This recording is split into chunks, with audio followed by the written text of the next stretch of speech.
ॐ भूर्भुवस्वः तत्सवितुर्वरेण्यं भर्गो देवस्य धीमहि धियो यो नः प्रचोदयात्। उस प्राण स्वरूप दुखनाशक सुख स्वरूप श्रेष्ठ तेजस्वी पापनाशक देव स्वरूप परमात्मा को हम अपनी अंतरात्मा में धारण करें। वह परमात्मा हमारी बुद्धि को सतमार्ग की ओर प्रेरित करे। भाइयों बहनों, जय श्री राम, जय गुरुदेव, जय माँ आदिशक्ति। आप सभी भाइयों बहनों की साधना से संबंधित जिज्ञासाओं का समाधान करते हुए मैं आज प्रथम जिज्ञासा सम्मिलित कर रहा हूँ। बहन रजनी शर्मा जी ने अपनी जिज्ञासा प्रकट करते हुए लिखा है, गुरुजी, मैं 3 वर्ष से विपश्यना ध्यान से जुड़ी हुई हूँ। वहाँ पर तो जो हो रहा है उस पर देखना ही सिखाते हैं, तो क्या मैं मंत्र जप भी कर सकती हूँ? कृपा कर मार्गदर्शन करें। बहन, 2-3 दिन बाद में आपकी जिज्ञासा को सम्मिलित कर पाया हूँ, इसके लिए क्षमा प्रार्थी। हाँ, आपने पूछा है कि मैं विपश्यना ध्यान से जुड़ी हुई हूँ, तो क्या मैं मंत्र जप कर सकती हूँ? बिल्कुल आप मंत्र जप कर सकती हैं, कोई भी समस्या नहीं है। यदि आप विपश्यना ध्यान का अभ्यास भी करती हैं तो भी आपको मेरा सुझाव है, सुषुम्ना नाड़ी में प्राण का प्रवाह कैसे करें, उस वीडियो के अनुसार आप प्राणायाम का अभ्यास अवश्य कीजिए। विपश्यना ध्यान में भी आपको उस वीडियो के अनुसार अभ्यास करने से अत्यधिक लाभ होगा। और हाँ, आप विपश्यना करने के साथ मंत्र जप कर सकती हैं और आपको मेरा विशेष सुझाव रहेगा, यदि आप अपने चक्रों में ऊर्जा का विशेष प्रवाह करना चाहती हैं तो आपको मंत्र का सहारा लेना पड़ेगा। हाँ, विपश्यना ध्यान करते हुए भी आप समाधि तक जा सकती हैं, कोई समस्या नहीं है। किंतु यदि आप तीव्र गति से आगे बढ़ना चाहती हैं तो आप गायत्री महामंत्र का जप कीजिए, आप दिव्य अनुभव से गुजरेंगी। आगे भाई शरारती बच्चे जी ने अपनी जिज्ञासा प्रकट करते हुए लिखा है, आदरणीय आचार्य जी, आपको कोटि कोटि प्रणाम। शरारती बच्चे जी, खुश रहिए और निरंतर शरारत करते हुए साधना पथ पर आगे बढ़ते रहिए। ये मेरा सेकंड मैसेज है। आपके सानिध्य में बहुत कुछ जानकारी प्राप्त हो रही है और लाभ भी मिल रहा है। मुझे आज्ञा चक्र के ध्यान में जो इचिंग हो रही थी उसमें अब कुछ कमी हुई है और मेरे आज्ञा चक्र ध्यान में कभी बैंगनी और धुंधला वाइट रंग दिख रहा है और ऐसा लगता है कि बस यही देखती रहूं। ध्यान में से उठने का मन नहीं करता, बस चुपचाप बैठे रहें और किसी से बात करने का मन नहीं करता। आधे पौन घंटे तक यही स्थिति रहती है। आचार्य जी, ऐसा क्यों हो रहा है? क्या मेरे ध्यान में कुछ गलती हो रही है? कृपया मेरा मार्गदर्शन करने का कष्ट करें, यही निवेदन है आपसे। देखती रहूं मतलब आप बहन हैं, क्षमा प्रार्थी। चलिए, आपने जो अपनी जिज्ञासा प्रकट की है मैं उसका विश्लेषण कर लेता हूँ। आज्ञा चक्र के ध्यान में इचिंग हो रही थी, उसमें अब कुछ कमी हुई है और मेरे आज्ञा चक्र ध्यान में कभी बैंगनी और कभी धुंधला वाइट रंग दिख रहा है।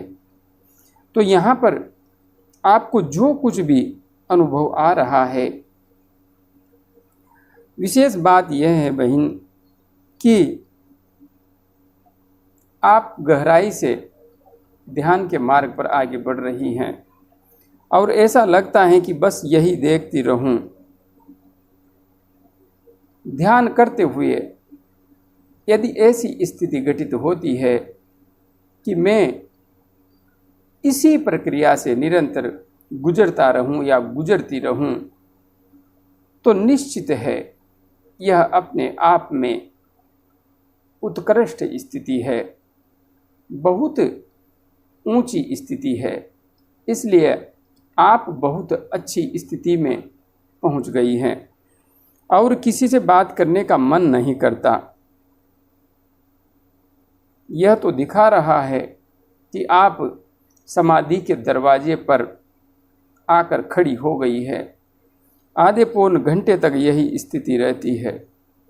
आपका मन बिल्कुल निष्क्रियता का भाव महसूस करने लगा है, तो यह अपने आप में बहुत ऊंची स्थिति है। ऐसा क्यों हो रहा है बहन? ऐसा इसलिए हो रहा है कि आप ध्यान के पथ पर, महाआदि शक्ति के पथ पर सही दिशा में आगे बढ़ रही हैं, बिल्कुल सही दिशा में। और हाँ, यह मार्ग स्थूल से सूक्ष्म की ओर आगे बढ़ने का है, मन से पार जाने का है, इस संसार से पार जाने का है। इसलिए जो आपके साथ हो रहा है, यह इस मार्ग की वास्तविक सच्चाई है। आगे बढ़ती रहिए। जो कुछ हो रहा है उसे दृष्टा भाव से देखते हुए उसमें सही रूप में समायोजन करते हुए, हाँ, यह स्थिति ऐसी है जहाँ पर इस संसार के साथ समायोजन करना थोड़ा मुश्किल हो जाता है, किंतु इस संसार को साथ लेकर के चलते हुए आगे बढ़ती रहिए। मेरी शुभकामनाएं हमेशा आपके साथ है।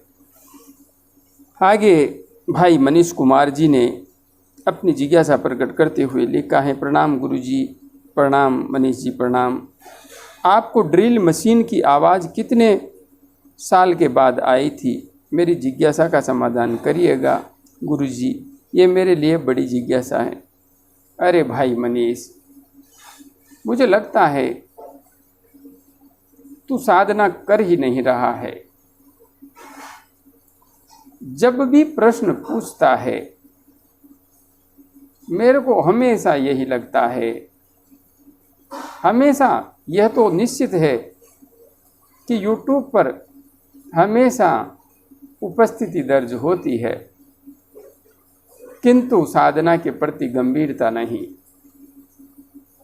जहाँ तक बात है मेरे को ड्रिल होने के अनुभव की, तो मैंने तो बहुत अधिक ठोकरें खाई है इस मार्ग पर, किंतु हाँ, जब मैं अच्छी तरह से ध्यान करने लगा, साधना का विज्ञान समझ गया, उसके बाद लगभग 1 वर्ष बाद मुझे ड्रिल का अनुभव होने लग गया था। किंतु यदि आप मेरे साथ जुड़े हुए हो और सही तरीके से ध्यान कर रहे हो, अच्छी तरह से प्राणायाम करते हो, तो आपको ड्रिल का अनुभव होने में 1 वर्ष का समय बिल्कुल भी नहीं लगेगा, यह निश्चित है। और आपको मेरे से जुड़े हुए 6 महीने से तो ऊपर हो ही गए होंगे। इसलिए अब तक आपको यह अनुभव आ जाना चाहिए था, यदि आप सही तरीके से साधना कर रहे हैं। और यदि नहीं आया है तो फिर आप साधना के प्रति गंभीर नहीं हैं। आगे श्रीमान ओम प्रकाश जी ने हनुमानगढ़ से अपनी जिज्ञासा प्रकट करते हुए लिखा है, गुरुदेव चरण स्पर्श, खुश रहिए। माँ से प्रार्थना है कि अपनी कृपा आप पर हमेशा बनाए रखें। गुरुदेव, क्या हम मानसिक रूप से गायत्री महामंत्र का जप किसी भी समय किसी भी स्थान पर कर सकते हैं या इसके लिए कोई विशेष समय निश्चित है? ओम प्रकाश जी, मौन मानसिक रूप से गायत्री महामंत्र का जप कभी भी, कहीं भी, किसी भी स्थान पर किया जा सकता है। कोई भी समस्या नहीं है, कोई भी समस्या नहीं है, क्योंकि वह परमपिता परमात्मा, वह जगत जननी माँ हमेशा हमारे अंतस्थ में हमारी आत्म चेतना के रूप में उपस्थित है और मौन मानसिक रूप से उसे याद करने में कोई समस्या नहीं है। किंतु जैसे ही हम बाहर शब्द निकालते हैं तो उस स्थिति में परिवेश का, शुद्धता आदि का ध्यान रखना नितांत आवश्यक हो जाता है और इसके पीछे बहुत गहरा विज्ञान है साधना का। इसलिए मौन मानसिक रूप से मंत्र जप कहीं पर भी कभी भी कीजिए, कोई समस्या नहीं है। आगे श्रीमान संतोष शर्मा जी ने अपनी जिज्ञासा प्रकट करते हुए लिखा है, गुरुजी क्या जाप करते समय ध्यान आज्ञा चक्र पर करना चाहिए? संतोष जी, मैंने जो भी ध्यान से संबंधित वीडियो बनाए हैं उनमें स्पष्ट रूप से समझा रखा है कि गायत्री महामंत्र का या अन्य किसी भी मंत्र का जप करते हुए आपको आज्ञा चक्र पर ही श्वेत शीतल प्रकाश का ध्यान करना चाहिए। इसलिए आप मंत्र जप करते हुए आज्ञा चक्र पर श्वेत शीतल प्रकाश का ध्यान कीजिए। आप सहजता से गहरे ध्यान को प्राप्त कर पाएंगे। हाँ, सुषुम्ना नाड़ी में प्राण का प्रवाह कैसे करें, उस वीडियो के अनुसार अभ्यास अवश्य कीजिए, जिससे आप सहजता से ध्यान की गहराई को प्राप्त कर सकें। अभी के लिए इतना ही। जय गुरुदेव, जय मां आदिशक्ति।